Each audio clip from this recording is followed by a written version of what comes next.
Entre 2000 e 2010, o negacionismo do vírus da AIDS fez grandes estragos na África do Sul. A crença infundada do ex-presidente Thabo Mbeki contrariou o consenso científico e insistiu que o HIV não causava AIDS.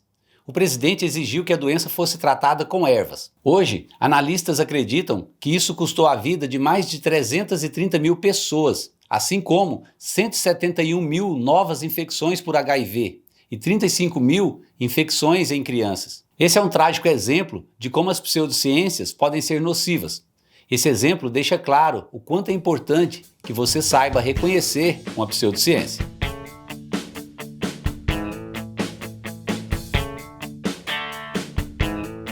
Por incrível que pareça, as crenças na Terra plana persistem até o século XXI. Embora terraplanistas não representem risco algum para a humanidade e para o meio ambiente, outras formas de negacionismo têm tido ou pode vir a ter consequências devastadoras.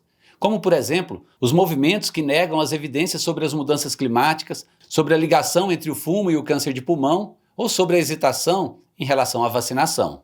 Eu sou o professor Eudes Filete e nesse vídeo eu vou falar sobre negacionismo, possivelmente a linha de pensamento mais anticientífica que existe. Se você acha que isso pode ser interessante para você, saiba que aqui no Verve Científica tem muito mais conteúdo dessa natureza. Então, se inscreva no canal e ative o seu sininho para que você possa acompanhar todos os lançamentos dessa série aqui no Verve Científica. A dúvida é a chave para o ceticismo e para a ciência. Mas, para o negacionista, a dúvida não é uma ferramenta de questionamento honesto, mas sim uma ferramenta para minar uma crença da qual ele não gosta. A negação da ciência, ou simplesmente negacionismo, é um subconjunto das pseudociências que tenta se disfarçar em uma linguagem cética enquanto evita o processo real do ceticismo científico. Em outras palavras, o negacionismo consiste na rejeição dos fatos apoiados pelos experimentos, apesar do consenso científico. Quando verdadeiros cientistas fazem uma pergunta, eles buscam uma resposta considerando todas as possibilidades. Já os negacionistas farão as mesmas perguntas destrutivas repetidamente, muito depois de terem sido definitivamente respondidas. O processo de descoberta não os motiva. A única coisa que lhes interessa são as perguntas. Os negacionistas exageram no nível atual da dúvida sobre uma teoria científica e minimizam tudo o que é conhecido. Muitas vezes, eles levam a estratégia ao extremo de negar que possamos saber qualquer coisa, negando o próprio conhecimento científico. Aqui fica clara a distinção entre ceticismo e negacionismo.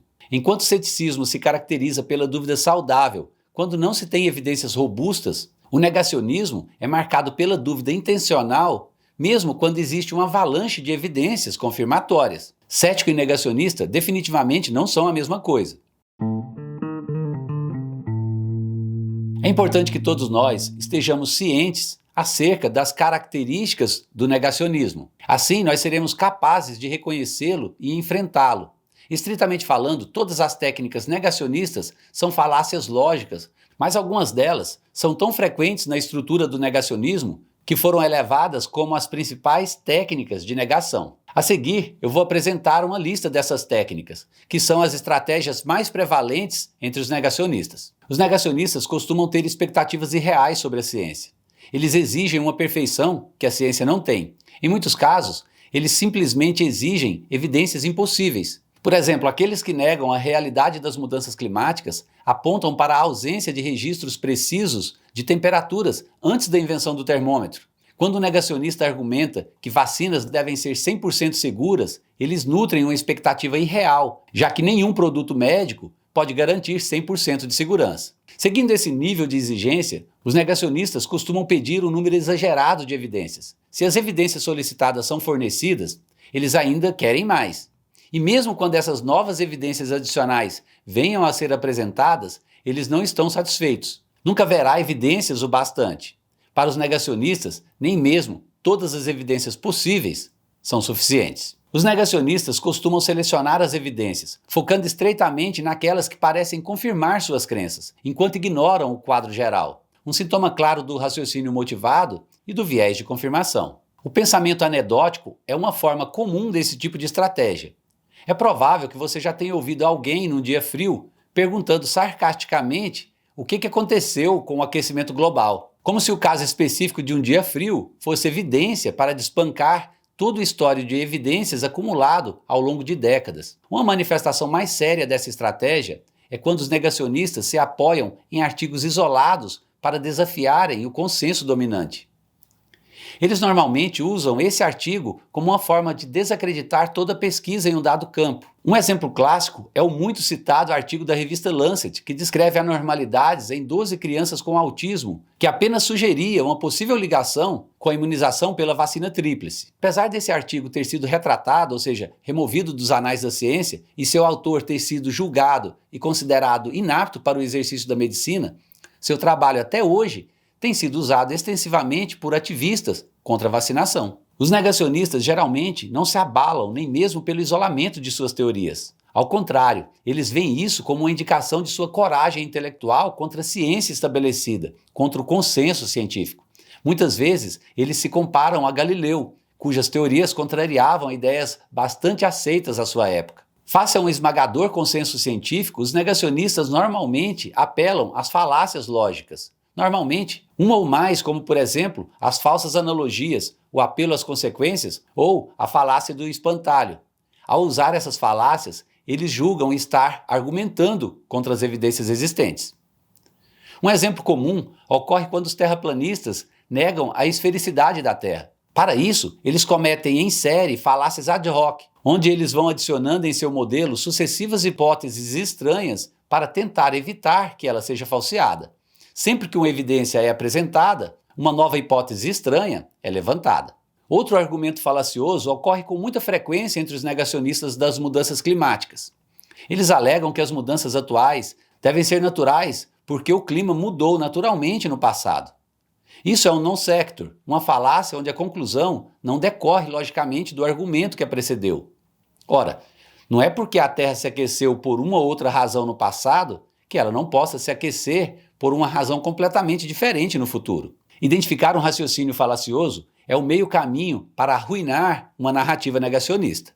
Teorias da conspiração e negação da ciência andam de mãos dadas. Negacionistas costumam com frequência recorrer a argumentos de natureza conspiracionista para contestar a legitimidade do consenso científico. Ao fazerem isso, eles alegam que todos os dados foram falsificados e veem intenções nefastas em todos os lugares. Os cientistas estão nisso pelo dinheiro.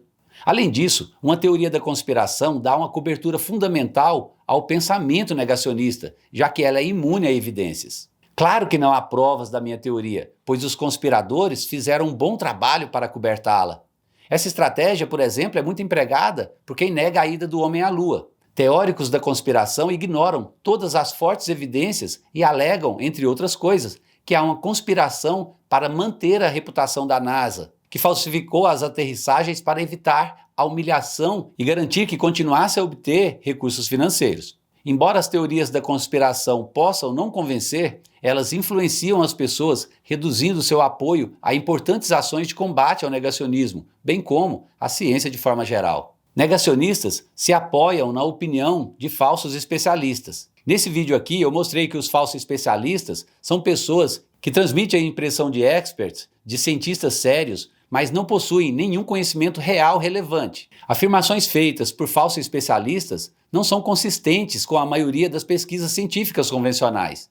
Frequentemente, as suas avaliações diferem radicalmente daquelas feitas pelas principais associações científicas ou médicas. Especialistas falsos geralmente têm um histórico ruim de terem defendido posições cientificamente falhas ou refutadas no passado. Um exemplo mais claro dessa estratégia foi usado no projeto de petição de aquecimento global, uma petição online que alegava que os humanos não estão perturbando o clima. Esta petição foi assinada por mais de 30 mil graduados em ciências e esteve aberta a qualquer pessoa com um diploma de ciências. Portanto, é preenchida por graduandos em ciências da computação, ciências médicas, engenharias e uma variedade de outros campos. Mas mais de 99% dos signatários não têm experiência em ciências do clima. A petição contém falsos especialistas em massa. Normalmente, falsos especialistas têm conflitos de interesse graves e óbvios, e é comum estarem associados a empresas ou grupos cujos interesses são diretamente relacionados a uma certa problemática científica, como, por exemplo, instituições religiosas que negam a teoria da evolução, empresas de petróleo que negam o aquecimento global ou as empresas de tabaco que negam o câncer pelo fumo. Essa lista que eu acabei de mencionar expõe as estratégias que os negacionistas usam nas suas argumentações.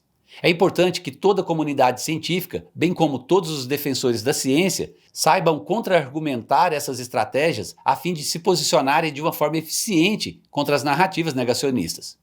Argumentar contra o negacionista pode ser infrutífero, mas estudos mostram que o silêncio causa ainda mais danos do que o embate. Permitir que alegações falsas ou negacionistas flutuem por aí sem serem contestadas por evidência ou lógica é pior do que se envolver com elas. Por isso, ainda nessa série teremos um vídeo sobre como dialogar com o negacionista. Lá eu vou explorar uma estratégia de diálogo que tem se mostrado eficiente ao expor as falhas factuais e lógicas tendo sido aplicada na conversão de negacionistas. Mas esse vídeo termina por aqui. Se inscreva no canal e nos ajude a crescer. Tenha Verve Científico. Abraço e até a próxima!